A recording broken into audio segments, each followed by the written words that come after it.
some of the traditional places that we've been over the years, when you get a chance to come back, it never gets old because each year it's a new team, it's a new story, there are new challenges. In this case, you have a school that hadn't been here in a long time.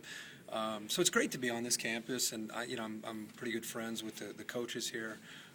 Some great places to eat here. So I always look forward to coming here.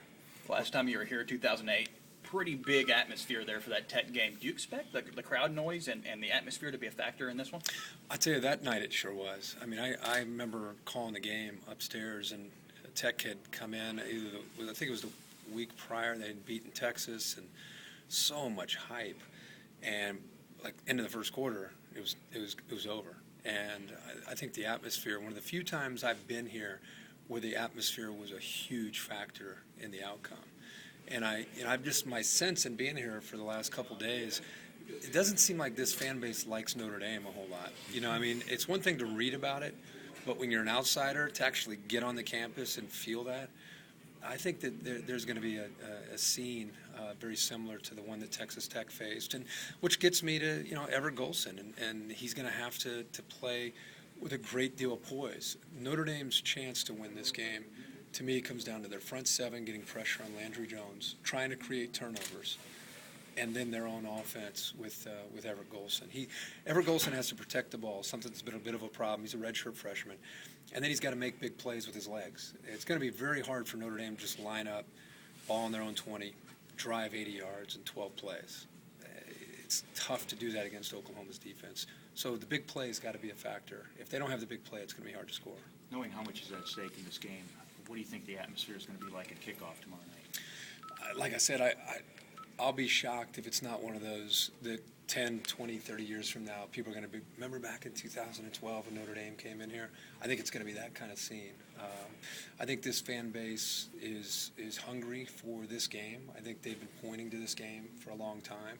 The fact that Notre Dame's 7-0 and number 5 in the BCS standings, the fact that Oklahoma's trying to get back into being a team that is being looked at as a legitimate threat to get back up in the BCS standings, higher in the top 5.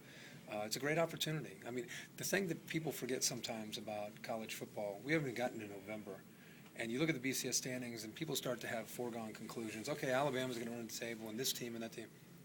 I've been doing this for a long time. It never works out the way you think it's going to work out. Teams are going to lose. I mean, Oregon could lose. Kansas State could lose to Texas Tech.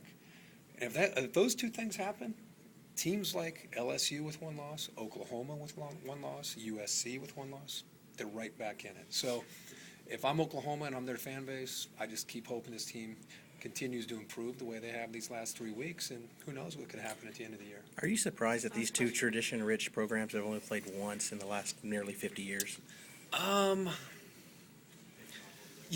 think that we should see more of these kind of matchups. I think that college football fans, players, coaches, you want to be involved in these kind of matchups. I think they're healthy, and I'll tell you what, this is the wave of the future. Give Bob Stoops and Joe Castiglione a ton of credit, because you go back since Bob's been here, they always have an intersectional matchup. They always have a game where people get excited.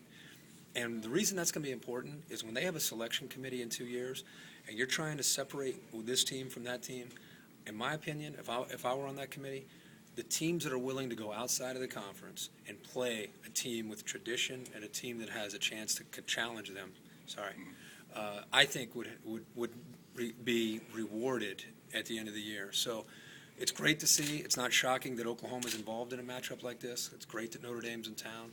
And Notre Dame's like the Yankees. They're like Duke basketball. I mean, when they come to town, they're polarizing. People get excited because you either love Notre Dame or you hate Notre Dame. There's nothing in between. And so I think because they're on this campus, it's just going to be cool to see the two uniforms on the same field together. It's going to, for those of us who are traditionalists and love this sport, it's going to be fun to watch. Thanks.